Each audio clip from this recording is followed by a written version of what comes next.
ശ്രീ പത്മകുമാർ, 52 വർഷത്തെ പ്രവർത്തന പാരമ്പര്യമുള്ള താങ്കൾ ഉൾപ്പെടാതിരിക്കുകയും താങ്കൾ പറഞ്ഞതുപോലെ തന്നെ വീണ ജോർജ് ക്ഷണിതാവായിട്ടാണെങ്കിൽ സംസ്ഥാന കമ്മിറ്റിയിൽ ഉൾപ്പെടുകയും ചെയ്തു. ഇനി അതേപോലെ സംസ്ഥാന സെക്രട്ടേറിയറ്റിൽ ഉൾപ്പെടാതെ നിൽക്കുന്ന പി ജയരാജനുണ്ട്, എം ബി രാജേഷ് ഉണ്ട്. പലരുടെയും ഈ പേരുകൾ ഉണ്ടാകുമെന്ന് കരുതുകയും എന്നാൽ അവർ ഉണ്ടാകാതിരിക്കുകയും ചെയ്ത സാഹചര്യമുണ്ട്. താങ്കൾ പറയുന്നത് ഇതിനൊക്കെ മാനദണ്ഡമായി വെച്ചിരിക്കുന്ന കാര്യങ്ങൾ പാർട്ടിയുടെ ഒരു ശരിയായ പോക്കിന് യോജിച്ചതല്ല എന്നാണോ? അങ്ങനെയാണെങ്കിൽ എന്ത് മാനദണ്ഡപ്രകാരമായിരിക്കും ചിലർ ഉൾപ്പെടുകയും അർഹരായ ചിലർ ഉൾപ്പെടാതിരിക്കുകയും ചെയ്തിട്ടുണ്ടാവുക? അല്ല, അതിനെപ്പറ്റി ഇപ്പോൾ എനിക്ക് അഭിപ്രായം പറയാൻ പറ്റുമോ? പി ജയരാജ ഉൾപ്പെടെയുള്ള നിരവധി ആളുകളെ പറ്റി നിങ്ങളിപ്പോൾ പറഞ്ഞു. അവരൊക്കെ ജനാധിപത്യ കേന്ദ്രീകരണ തത്വത്തിൻ്റെ അടിസ്ഥാനത്തിൽ അല്ലെങ്കിൽ പാർട്ടിയുടെ സംഘടനാ തത്വങ്ങളിൽ അടിയുറച്ച് നിന്ന് പ്രവർത്തിക്കുന്നവരാണ്. ഞാൻ ഒരു ദിവസത്തേക്ക് ആ സംഘടനാ തത്വത്തിൽ നിന്ന് വ്യതിചലിച്ചു എന്നുള്ളതാണ് എൻ്റെ പ്രശ്നം. അതുകൊണ്ടാണ് ഇപ്പോൾ നിങ്ങളൊക്കെ ആഘോഷിക്കാൻ വേണ്ടി ശ്രമിക്കുന്നത്. അത്രയേ ഉള്ളൂ. അല്ല, എന്ത് മാനദണ്ഡമാക്കിയിട്ടുണ്ടാകുമെന്നാണ് താങ്കൾ കരുതുന്നത്? അതെനിക്ക് പറയാൻ അറിഞ്ഞുകൂടല്ലോ. ഞാൻ എങ്ങനെ അറിയുന്നത്? ഞാൻ ആ സമ്മേളനത്തിൽ പങ്കെടുത്ത പ്രതിനിധികൾ ഒരാൾ മാത്രമല്ലേ. മാനദണ്ഡമൊക്കെ എങ്ങനെ എനിക്ക് പറയാൻ കഴിയുക? ശരി, ശ്രീ പത്മകുമാർ, ഇപ്പോൾ തന്നെ പലതരത്തിൽ, അതായത് ഇപ്പോൾ താങ്കൾ പറഞ്ഞതുപോലെ മാധ്യമങ്ങൾ വ്യാഖ്യാനിക്കുന്നുണ്ടാകും ഒരു തരത്തിൽ, മാധ്യമങ്ങൾ വേറൊരു തരത്തിൽ ആഘോഷിക്കുന്നുണ്ടാകും. അതൊക്കെ താങ്കളുടെ ആരോപണങ്ങളാണ്, താങ്കളുടെ പരിഭവങ്ങളാണ്. പക്ഷേ ഇപ്പോൾ പിണറായി വിജയൻ്റെ താല്പര്യങ്ങൾ മാത്രം പരിഗണിച്ചുകൊണ്ടാണ്, അത് മാത്രം മാനദണ്ഡമാക്കിയാണ് ഇതെല്ലാം സംഭവിച്ചത് എന്ന് ആരെങ്കിലും ഒരു നിരീക്ഷണം നടത്തിയാൽ താങ്കൾ അതിനോട് എങ്ങനെ പ്രതികരിക്കും? ഒരു കാരണവശാലും ഞാൻ അംഗീകരിക്കില്ല. പിണറായി വിജയൻ ഈ പാർട്ടിയുടെ നേതാവാണ്. ഈ പാർട്ടിക്ക് വേണ്ടിയിട്ട് ഏറ്റവും കൂടുതൽ ത്യാഗം അനുഭവിച്ചിട്ടുള്ള നേതാവാണ്. എല്ലാ മാധ്യമങ്ങളും കൂടെ ഒരുമിച്ച് വളഞ്ഞിട്ട് ആക്രമിക്കുമ്പോഴും ഭരണാധികാരികൾ വളഞ്ഞിട്ട് ആക്രമിക്കുമ്പോഴും നേരെ നിന്ന് ഈ പ്രസ്ഥാനത്തെ നയിക്കാനും ഇന്ത്യൻ രാഷ്ട്രീയത്തിൽ ബദൽ ശക്തിയായി നിലനിൽക്കുന്ന ഇടതുപക്ഷ ജനാധിപത്യ മുന്നണിയുടെ പ്രായോഗിക രൂപമായിട്ടുള്ള കേരളത്തിലെ ഇടതുപക്ഷ ജനാധിപത്യ മുന്നണി ഗവൺമെൻറ്റിന് നേതൃത്വം കൊടുക്കുന്ന ആളാണ്. എന്തുമാത്രം പീഡനം അനുഭവിച്ച ആളാണ് പിണറായി വിജയൻ. അപ്പോൾ അങ്ങനെ ഒരാളിനെ പറ്റി ഇങ്ങനെ ഒരു ആക്ഷേപം പറയുന്നതിനോട് എനിക്ക് യാതൊരു യോജിപ്പുമില്ല. തന്നെയല്ല, ഞാൻ ഏറ്റവും കൂടുതൽ ബഹുമാനിക്കുന്ന, ഏറ്റവും കൂടുതൽ ഇഷ്ടപ്പെടുന്ന നേതാവാണ് പിണറായി വിജയൻ. അതൊന്നും വിട്ടേച്ചുള്ള ഏർപ്പാടൊന്നുമില്ല. ഇന്നലെ ഇങ്ങനെയൊന്ന് പറഞ്ഞു എന്നുള്ളതുകൊണ്ട് പിണറായി വിജയനെതിരാണ് പത്മകുമാറെന്നോ അല്ലെങ്കിൽ പിണറായി വിജയനെതിരായിട്ട് എന്തെങ്കിലും പറഞ്ഞു കളയുമെന്നോ അങ്ങനെ ഒരിക്കലും ധരിക്കണ്ട. ഞാൻ ജ്യേഷ്ഠ സഹോദരനായി കാണുന്ന ആളാണ് പിണറായി വിജയൻ. ശരി, ഈ ഇടയ്ക്ക് ചില അഭ്യൂഹങ്ങൾ ഉണ്ടായല്ലോ. ഇപ്പോൾ താങ്കൾ വളരെ അധികം അതൃപ്തനാണ്, താങ്കൾ ക്ഷുഭിതനാണ്, താങ്കൾ നിരാശനാണ്, അതുകൊണ്ട് ഇനി ഈ പാർട്ടിയിൽ തുടർന്ന് പ്രവർത്തിക്കാനുള്ള സാധ്യതയില്ല എന്നൊക്കെയുള്ള അഭ്യൂഹങ്ങൾ ഉണ്ടായി. ഇപ്പോൾ BJP സംസ്ഥാന അധ്യക്ഷൻ കെ സുരേന്ദ്രനോട് ഇനി പത്മകുമാർ BJPയിലേക്ക് വരാൻ പോകുന്നു, അദ്ദേഹത്തെ സ്വാഗതം ചെയ്യുമെന്ന് ചോദിച്ചപ്പോൾ ആദ്യം പത്മകുമാർ നിലപാട് വ്യക്തമാക്കട്ടെ എന്നാണ് സുരേന്ദ്രൻ പ്രതികരിച്ചത്. അങ്ങനെ വല്ല ആലോചനയും ഉണ്ടോ ശ്രീ പത്മകുമാർ താങ്കൾക്ക്? അത് എന്താ സംഭവം എന്ന് വെച്ചാൽ, ഇതിനേക്കാൾ വലിയ പെരുന്നാളിന് വാപ്പ വള്ളിയിൽ പോയില്ല, പിന്നെ ഈ കൊച്ചു പെരുന്നാളിന് പോകുമെന്ന് ചോദിച്ച പോലെയാണ്. ശബരിമല ഇഷ്യൂ ഉണ്ടായ കാലത്തും ഈ പറഞ്ഞതുപോലെ BJPയിലേക്ക് പോകാൻ പോകുന്നു എന്നൊക്കെ പറഞ്ഞിട്ട് ഒരുപാട് വാർത്തകൾ കൊടുത്തതാണല്ലോ ഓരോരുത്തരും. എന്നിട്ടിപ്പോൾ എന്തായി? ഇപ്പോൾ 6 വർഷം കഴിഞ്ഞില്ലേ? അപ്പോൾ അതുകൊണ്ട് ഇതൊക്കെ ഇപ്പോൾ UDFൻ്റെ ചില ആൾക്കാർ, UDFിനകത്തെ കാര്യങ്ങൾ ആദ്യം തീർക്കണ്ടേ? ആദ്യം UDFിനകത്തെ കാര്യങ്ങൾ തീർത്തിട്ട് വേണ്ടേ UDFിലോട്ട് ഒരാളിനെ പുതിയതായിട്ട് വിളിക്കാൻ? ഇനിയിപ്പോൾ ഞാനിവിടെ അതിനകത്ത് ചെന്നാൽ എന്തായിരിക്കും അവസ്ഥ? അപ്പം അതുകൊണ്ട് ക്ഷുഭിതമായിട്ട് ഇടപെട്ടു എന്നോ അല്ലെങ്കിൽ ഇങ്ങനെയൊക്കെ ഇടപെട്ടു, മനുഷ്യനാകുമ്പം വിചാരങ്ങളൊക്കെ ഇല്ലെന്ന്, അല്ലെങ്കിൽ നമ്മൾ മൃഗമായി പോവില്ലേ? ആ വിചാരങ്ങൾക്കനുസരിച്ച് കാര്യങ്ങൾ പറഞ്ഞു. ഞാനത് എനിക്ക് മനസ്സിലുണ്ടായ വികാരം തുറന്നു പറഞ്ഞു എന്നുള്ളത് മാത്രമേ ഉള്ളൂ. അത്രയും മാത്രം കണ്ടാൽ മതി. ഇതിനെ ഒരു ആഘോഷമായിട്ട് എടുക്കാനോ, അതല്ലെങ്കിൽ മുമ്പേ പറഞ്ഞല്ലോ, ആരോപണമാണ്. കമ്മ്യൂണിസ്റ്റ് പാർട്ടി മാർക്സിസ്റ്റിനെ സംബന്ധിച്ച് ഒരാരോപണമല്ല. ഞാൻ ഈ കഴിഞ്ഞ 52 വർഷക്കാലമായിട്ട് അനുഭവിച്ചുകൊണ്ടിരിക്കുന്നതാണ്. ഇവിടെ ആറന്മുള സർവീസ് സഹകരണ ബാങ്കിലെ തെരഞ്ഞെടുപ്പിൽ ഞാൻ മത്സരിക്കുന്നത് 1987-ലാണ്. അവിടെ നടന്നൊരു കൊലപാതകവുമായി ബന്ധപ്പെട്ട് അന്ന് ദൃശ്യമാധ്യമങ്ങളില്ല, പത്രമാധ്യമങ്ങൾ മാത്രമേ ഉള്ളൂ. ഞാനാണ് കുത്തിയതെന്ന് 1-ാം പ്രതി പത്മകുമാറാണെന്ന് എന്നെ ആഘോഷിച്ചവരാണ് പത്രമാധ്യമങ്ങൾ അന്ന്. അതിനുശേഷം എന്തുമാത്രം ആരോപണങ്ങൾ എനിക്കെതിരായിട്ടുണ്ടാക്കിയിട്ടുണ്ട്.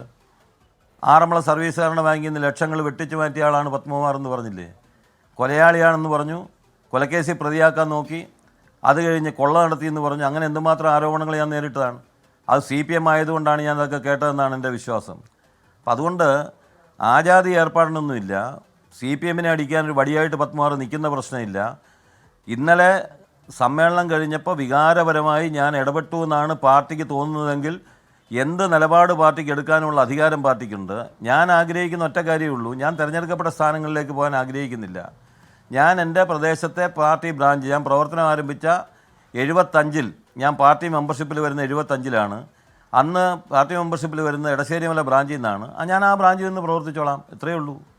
ശ്രീ പത്മകുമാർ, ഈ പാർട്ടി നേതൃത്വം ഇക്കാര്യത്തിൽ താങ്കളുടെ ഒരു അനീതി കാണിച്ചു എന്ന് തോന്നലുണ്ടോ?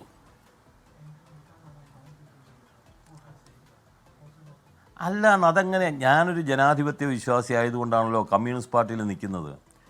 ജനാധിപത്യപരമായി പ്രവർത്തിക്കുന്ന ഞാൻ ചോദിക്കുന്നത് CPM-നല്ലാതെ 3 വർഷം കൂടുമ്പോൾ ഉള്ള സമ്മേളനങ്ങൾ നടത്തി കൃത്യമായി ചർച്ച നടത്തി ഞങ്ങൾ ആ സമ്മേളനത്തിൽ പറയാനുള്ള കാര്യങ്ങൾ മുഴുവൻ പറയും, ശക്തമായ വിമർശനം ഉന്നയിക്കും. ആ ചർച്ചയിൽ ഞാനും പങ്കെടുത്ത ആളാണ്. കർശനമായിട്ടുള്ള വിമർശനം, സ്വയം വിമർശനത്തിൻ്റെ അടിസ്ഥാനത്തിലാണ് പാർട്ടിയുടെ സമ്മേളനം നടക്കുന്നത്. വേറെ ഏത് പാർട്ടിക്ക് അങ്ങനെ സമ്മേളനം നടത്താൻ കഴിയുക? അപ്പോൾ അങ്ങനെ സമ്മേളനം നടത്തി തീരുമാനങ്ങൾ എടുത്തു പോകും. അതിനകത്ത് ചിലപ്പോൾ ഇതുപോലുള്ള ചില ഡിസ്പാരിറ്റി ഉണ്ടാവും. അന്നേരം ചിലപ്പോൾ അതിനെ സംബന്ധിച്ച് പറഞ്ഞു എന്നിരിക്കും. അത്രയേ ഉള്ളൂ. അങ്ങനെ കണ്ടാൽ മതി. അല്ല, ആ ഡിസ്പാരിറ്റി ആണല്ലോ താങ്കൾ ഇപ്പോൾ മാധ്യമങ്ങളിലൂടെ പുറത്തു പറഞ്ഞത്. ആ ഡിസ്പാരിറ്റി മാത്രമല്ല, അതിനകത്തുണ്ടായിരുന്ന താങ്കളുടെ ഒരു ഡിസപ്പോയിന്റ്മെന്റ് കൂടിയാണ് പുറത്ത്. അതെ, തീർച്ചയായിട്ടും. അതാണ് ഞാൻ ചോദിച്ചത്. ആ അർത്ഥത്തിൽ ഒരു ഇൻജസ്റ്റിസ് താങ്കൾക്ക് നേരെ പാർട്ടി ചെയ്തു എന്ന് തോന്നൽ താങ്കൾക്കുണ്ടോ എന്ന് ഞാൻ ചോദിച്ചത് അതുകൊണ്ടാണ്. വേറെ ഒന്നുമില്ല. എത്ര ഊതി പെരുപ്പിച്ചാലും പെരുക്കൂല. ഈ സംഗതി അത്രയേ ഉള്ളൂ. അല്ല, അതാണ് ഞാൻ ശ്രീ പത്മകുമാർ, അത് അത്രയും മതി. പക്ഷെ ഞാൻ ചോദിക്കുന്നത്, അങ്ങനെ ഒരു ഇൻജസ്റ്റിസ് താങ്കളോട് കാണിച്ചു എന്ന് തോന്നലുണ്ടോ താങ്കൾ? അല്ല, ഞാൻ പറഞ്ഞല്ലോ, അത് തീരുമാനിക്കാനുള്ള അധികാരം പാർട്ടി സ്റ്റേറ്റ് കമ്മിറ്റിക്കാണ്. ആ സ്റ്റേറ്റ് കമ്മിറ്റി എടുത്ത നിലപാടിൽ ഒരു കാര്യത്തോടെ എനിക്ക് വിയോജിപ്പുള്ളൂ. എന്നെ എടുത്തോ എടുത്തില്ലയോ എന്നുള്ളതൊന്നും അല്ല എൻ്റെ പ്രശ്നം. അതാദ്യം അങ്ങനെ മനസ്സിലാക്കണം. ഇത് വ്യക്തിനിഷ്ഠമല്ല കമ്മ്യൂണിസ്റ്റ് പാർട്ടി. കമ്മ്യൂണിസ്റ്റ് പാർട്ടി വ്യക്തിനിഷ്ഠമായി കാര്യങ്ങളെ കാണുന്ന പാർട്ടിയല്ല. ഞാൻ പറഞ്ഞതെന്താ, ഇവിടെ പാർട്ടിയുടെ ഒരു ഘടകത്തിലേക്ക് ഒരു സഖാവിനെ പ്രൊമോട്ട് ചെയ്യുമ്പോൾ രാഷ്ട്രീയവും സംഘടനാപരവുമായിട്ടുള്ള പ്രവർത്തനം ഉൾപ്പെടെ പരിഗണിക്കേണ്ടതാണ്. വീണ ജോർജിനെ പാർട്ടി സംസ്ഥാന കമ്മിറ്റിയിലേക്ക് ക്ഷണിക്കുമ്പോൾ ഒരു മന്ത്രി എന്നുള്ള നിലയ്ക്കാണ് ക്ഷണിച്ചതെന്ന് പറയാമെങ്കിലും നൂറുകണക്കിന്, ആയിരക്കണക്കിന്, ലക്ഷക്കണക്കിന് ആളുകൾ പത്രം ചേർത്ത് പാർട്ടി കമ്മിറ്റികളിൽ പങ്കെടുത്ത് പ്രകടനത്തിൽ പങ്കെടുത്ത് നടക്കുന്ന നിരവധിയായിട്ടുള്ള ആളുകൾ നിൽക്കുമ്പോൾ അങ്ങനെ ഒരാളിനെ എടുത്ത് അത് ശരിയായില്ല എന്ന് മാത്രമേ എൻ്റെ അഭിപ്രായമുള്ളൂ. അല്ല, എനിക്ക് വേറെ അഭിപ്രായമൊന്നുമില്ല. ഈ പറയുന്നതിൻ്റെ പേരിൽ എന്ത് നിലപാട് പാർട്ടി സ്വീകരിച്ചാലും ആ നിലപാടിനോടൊപ്പം നിൽക്കാനും ഞാനുണ്ടാവും. ശരി. അപ്പോൾ താങ്കൾ ഇപ്പോൾ അല്പം മുമ്പ് എന്നോട് പറഞ്ഞല്ലോ, അതായത് വൈകാരികമായി മനുഷ്യരല്ലേ, വികാര വിചാരങ്ങൾ ഉണ്ടായിപ്പോകുമല്ലോ, അങ്ങനെ പ്രതികരിച്ചതാണെന്ന്. അങ്ങനെ മാധ്യമങ്ങളോട് പ്രതികരിച്ചതിൽ ഇപ്പോൾ താങ്കൾക്ക് ഒരു ഖേദം തോന്നുന്നുണ്ടോ? എന്ത് ഖേദം? നിങ്ങൾ ഈ പണ്ടാരണ്ടോ പറഞ്ഞ പോലെ ഞാൻ 66 വയസ്സായ ആളല്ലേ. ഇത്രയും കാലമായിട്ട് നിങ്ങൾ ഈ ദേവസ്വം ബോർഡിൽ ഇരുന്നപ്പോഴും MLA ആയിരുന്നപ്പോഴും ഒക്കെ ഇതൊക്കെ കൊണ്ട് നടന്ന ആളല്ലേ. എനിക്കൊരു ഖേദവും ഇല്ല. മാധ്യമങ്ങളെ സംബന്ധിച്ച് എനിക്ക് വ്യക്തമായിട്ടുള്ള കാഴ്ചപ്പാടുണ്ട്. നിങ്ങളിപ്പോൾ ഞാൻ ചോദിക്കട്ടെ, അൻവറിൻ്റെ കാര്യം കുറേ നാൾ കൊണ്ട് നടന്നല്ലോ. എത്ര ദിവസം കൊണ്ട് നടന്നു? ഇപ്പോൾ എൻ്റെ കാര്യം 1.5 ദിവസം കാണും. അത് കഴിഞ്ഞാൽ പിന്നെ തിരിഞ്ഞു നോക്കൂ? ഇല്ലല്ലോ. അപ്പോൾ ഇതൊക്കെ നന്നായിട്ട് ബോധ്യമുള്ള ആൾക്കാരാണ് ഞങ്ങൾ. അതൊക്കെ അങ്ങനെ തന്നെ കണ്ടോണം. അതൊന്നും കണ്ടുകൊണ്ടൊന്നും ഞങ്ങൾ വലിയ കാലത്തിൽ വെള്ളം വെച്ച് നടക്കാൻ പോകുന്നുണ്ടെന്നുള്ള ധാരണയൊന്നും വേണ്ട. അതൊന്നുമില്ല.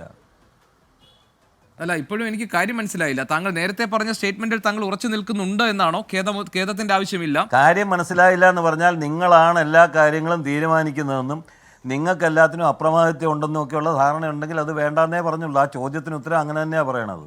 അല്ല, അതെനിക്ക് അതും മനസ്സിലായില്ല ശ്രീ പത്മകുമാർ. അതും ഒരു മാധ്യമ ക്ലാസ് അല്ലല്ലോ ഇത്. ഞാൻ ചോദിച്ചത് താങ്കൾക്ക് വൈകാരികമായ പ്രശ്നങ്ങൾ ഒന്ന് നന്നായിട്ട് കിടന്ന് ഉറങ്ങിയിട്ട്, ഗോവിഷ്, ഞാൻ പറയട്ടെ, നന്നായി കിടന്നൊന്ന് ഉറങ്ങിയിട്ട് എഴുന്നേറ്റ് കഴിയുമ്പോൾ അത് മനസ്സിലാവും. അത് ഞാനോ താങ്കളോ? അപ്പോൾ മനസ്സിലാവും. ഞാനോ താങ്കളോ? എനിക്ക് കുഴപ്പമൊന്നുമില്ല. അല്ല, താങ്കളല്ലേ ഇപ്പൊ ഈ പ്രശ്നങ്ങളൊക്കെ ഉണ്ടെന്ന് പറഞ്ഞത്? താങ്കളുടെ ശ്രീ പത്മകുമാർ, താങ്കളല്ലേ ഇപ്പോൾ ഇതെല്ലാം ഉണ്ടെന്ന് പറഞ്ഞത്? ഞാൻ അതാണ് ചോദിച്ചത്. താങ്കൾ അങ്ങനെ പ്രതികരിച്ചത് താങ്കൾക്ക് ഖേദമുണ്ടോ എന്ന് ഞാൻ ചോദിച്ചത് അതാണ്. ആയിക്കോട്ടെ. അതല്ല, ഞാൻ പറഞ്ഞ ഒരു പോയിന്റേ അതിനകത്തുള്ളൂ. ഒരു സമുദ്രത്തിൽ നിന്ന് ഒരു ബക്കറ്റ്, ഞാൻ പറയട്ടെ, ഞാൻ പറഞ്ഞു തീർന്നില്ലല്ലോ. ഒരു സമുദ്രത്തിൽ നിന്ന് ഒരു ബക്കറ്റ് വെള്ളം എടുത്ത് വെക്കുന്നത് പോലെ ഉള്ളൂ കമ്മ്യൂണിസ്റ്റ് പാർട്ടിക്കകത്തോ അല്ലെ തൊഴിലാളി വർഗ പ്രസ്ഥാനത്തിനകത്ത് പത്മകുമാർ. ആ ഒരു ബക്കറ്റ് വെള്ളത്തിൻ്റെ കാര്യത്തിലുള്ള കുഴപ്പം മാത്രമേ ഉള്ളൂ. പിന്നെ സമുദ്രം കുഴപ്പമാണെന്ന് പറയാൻ എന്നെ കിട്ടൂല എന്നേ പറഞ്ഞുള്ളൂ. ശരി, അല്ല ഞാനിതൊന്നും ചോദിക്കുന്നില്ല. താങ്കൾ സമുദ്രം കുഴപ്പമാണോ ബക്കറ്റ് കുഴപ്പമാണോ എന്നൊന്നും എനിക്കൊന്നും ചോദിക്കാൻ എനിക്ക് വെറും ക്വസ്റ്റ്യൻസ് മാത്രമേ ഉള്ളൂ. താങ്കൾ മറുപടി പറയേണ്ട ആൾ താങ്കളല്ലേ ശ്രീ പത്മകുമാർ. ഞാൻ ചോദ്യങ്ങൾ മാത്രമല്ലേ ചോദിച്ചിട്ടുള്ളൂ. ഞാൻ ഈ കാര്യത്തിൽ ഒരു കക്ഷിയല്ലല്ലോ. എന്റെ വായി കയറി സംസാരിക്കണ്ട. എനിക്ക് പറയാനുള്ളത്, ഞാൻ ഇതിനകത്തൊരു കക്ഷിയല്ലല്ലോ. ഞാൻ താങ്കളോട് താങ്കൾ പറഞ്ഞ കാര്യങ്ങളിൽ താങ്കളുടെ അഭിപ്രായങ്ങളിൽ ഉറച്ചു നിൽക്കുന്നുണ്ടോ എന്നാണ് ചോദിക്കുന്നത്. നിങ്ങൾ ആഗ്രഹിക്കുന്ന വർത്താനം എന്റെ വായിൽ നിന്ന് കിട്ടുമെന്ന് നിങ്ങൾ പ്രതീക്ഷിക്കേണ്ട, അത്രേ ഉള്ളൂ. അല്ല, വീണ്ടും ഞാൻ അവസാനിപ്പിക്കാം. ശരി, ശ്രീ പത്മകുമാർ, വളരെയധികം നന്ദി താങ്കൾ പ്രതികരിച്ചതിന്.